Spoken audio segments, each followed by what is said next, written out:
right, thank you for joining us for DC News Now at noon. I'm Mark Hall. And I'm Annalisa Gale, filling in for Shanika Grimshaw. And I'm meteorologist Damon Mattson. Good to have you, Annalisa. Yes, good to be with you guys. It's Wednesday, so we are inching closer to Friday.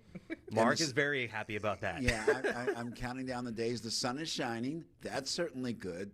And tell me if I'm wrong, Damon, but that modest warm-up is still in place. Oh, it sure is. I don't know about you guys, but I did see several crews out this morning. Now that everything's really softening up because of how warm it's been, we're really starting to get some results out there cleaning up that snow and ice now that it's not so bitter cold. And yeah, we really lucked out too, folks. Not only have we kept a hold of the warmer temperatures here, but that Clipper system that came through last night, it did bring some precipitation. You see it sliding there just south of D.C. across Virginia, southern Maryland. A few of our counties saw that light precip through the middle of the night, but if you were north of D.C., you didn't see anything, and there really wasn't any additional snow added to what's already out there. And on top of that, too, this Clipper, it kept plenty of clouds around through the overnight hours, so our temperatures, well, they didn't fall as much as they would have otherwise, thanks to that blanket of clouds. So it set the stage, and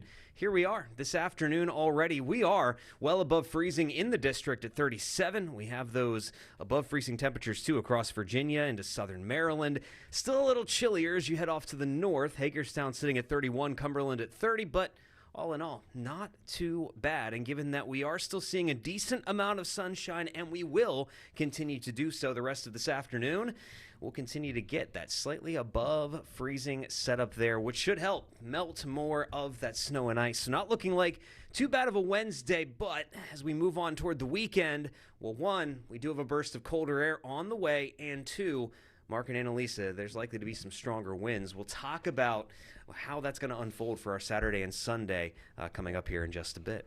Oh, Damon, those stronger winds, weekend, it's always the weekend. Why is it always the weekend? Mother Nature, what are you doing? All right, Sounds Damon, good. thank you. Yeah. All right, Annalisa, still some challenges remain in the region. Cleanup efforts continue around the district and also the Maryland and Virginia side as the winter storm swept through the region. It's been 7, 8, 9, 10 days ago. Yeah.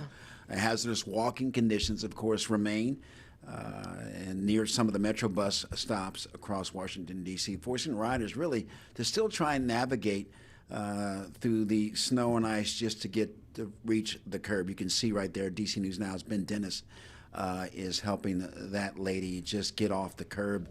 We've seen images like that all across the area, and they still remain right now at several stops, including along Georgia Avenue near the Petworth Library over frozen mounds between the sidewalk and the street.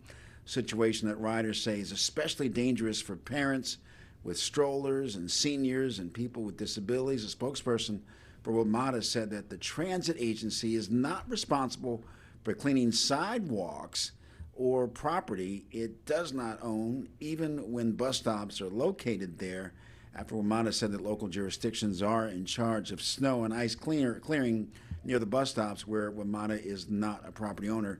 Now, we did reach out to the D.C. Department of Public Works, and we're waiting to hear back. Yeah, it's still tough out there. Still seeing sites like what Ben is showing in this video here. I've never seen us take this long to dig out, but definitely be careful out there. It's slowing us down for sure in terms of traffic. Yesterday on my way on the Key Bridge there in Georgetown, I hit a little bit of ice trying to drive in one of the lanes that you can't really see it. It's not really lane. Anyways, long story short, everyone's dealing with this. And then today, because the partial government shutdown just lifted for a lot of federal workers heading to the Pentagon, the traffic towards the Pentagon this morning, very interesting, very heavy.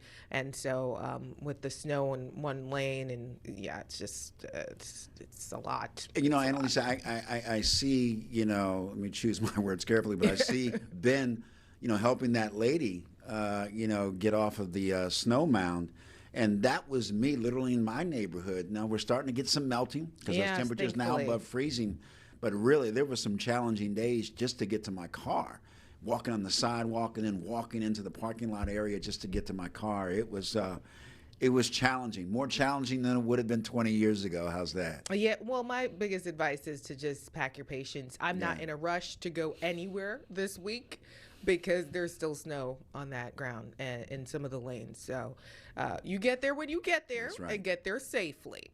So don't rush because it doesn't make any sense. Just we're all in it together. Yeah. And Annalise, so there was an attempted water rescue earlier in the week. What's the latest with that? Yeah, so we know that over in the Potomac, a body was actually found yesterday in the Potomac after they tried to attempt a water rescue. That they saw someone below the 14th Street Bridge with some ice there. DC Fire and EMS confirming the body was removed there. They were called out to the 14th Street Bridge for a person on the ice below, just north of the bridge. And here you could see some of the images, them wearing those suits specifically designed for the icy water conditions. And I'm sure this was a tough one for them because it has been cold. Then you got add that ice. It's tough. Firefighters plan to cross Ohio Drive to reach the person that was in the water. They used a tower ladder to lower crews to the ice. DC Fire and EMS. Right now, they're still investigating this. I'm sure is a death investigation. No cause of death has been provided, and the person that was found has not been identified. And at least it's not uncommon, especially when in these frigid temperatures. And of course, we've had that recent warm up where people tend to walk on the ice. It's happened wherever I've worked and lived. And sometimes, that ice gives way. Not to say that that happened in this situation because, like you said, the investigation is ongoing. But we know that safety officials, police, firefighters, they always encourage people to stay off the ice. Again, I've seen in my last station where I worked, people walking across the river, and then it becomes a rescue operation, and then you have resources, and then you're putting other people at risk here. And trying to save a life. So the best thing to do is to avoid walking on, the frozen water, and just kind of observe it from a distance. Yeah, we'll definitely keep tracking this.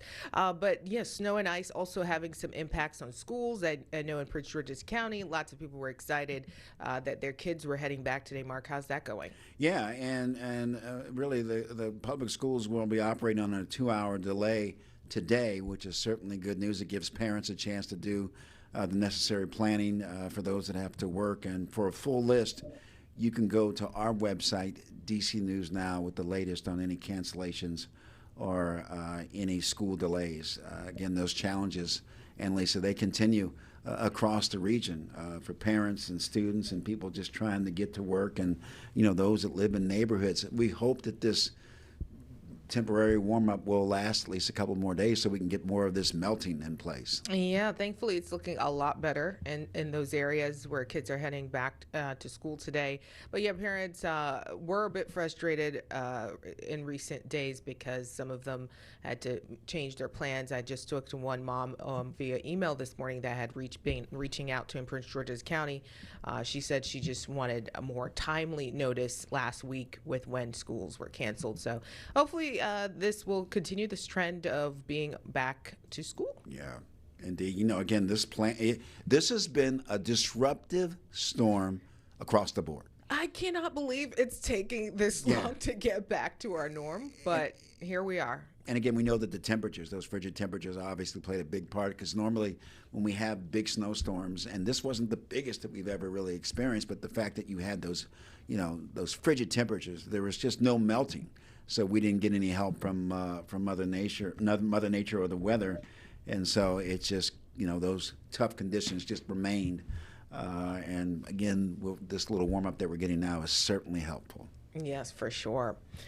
All right. Well, here on DC News Now, we continue to track all things when it comes to where things are being cleaned up as well. The district snow team in DC, they've been out treating bridges, main roads, neighborhoods. I saw them posting on X doing some cleanup that looked to be about H Street by the Whole Foods. Why do I know that? Because I know where almost all the landmarks are when it comes to Whole Foods. When I used to report, I used to use that restroom all the time. That Whole Foods on 8th Street was my favorite one. So, very convenient. Yeah, when I was reporting every day, the Whole Foods 8th Street, we going right there to use the restroom. Anyways, so they've been cleaning some snow there. I saw that on X. It looks a lot better. They've also been doing some work since Saturday. So the National Guard members that have been deployed in the district also have been helping out. So just pretty much lots of people pitching in to clear the ice. So things should start looking better here by the weekend. All right, Annalise, and also big news with the Washington Post. They say that they're actually cutting a third of its staff across all departments. The AP reports that the changes were announced in a meeting recently. The changes include eliminating its sports department and also limiting reporters overseas, and they're also closing its books department. The Post says that these steps are designed to sharpen its focus on delivering distinctive journalism. No word on just how many people will be laid off. Yeah, our thoughts are with the folks over at the Washington Post. I know job cuts can always be tough, especially in a changing industry. So our thoughts are with them.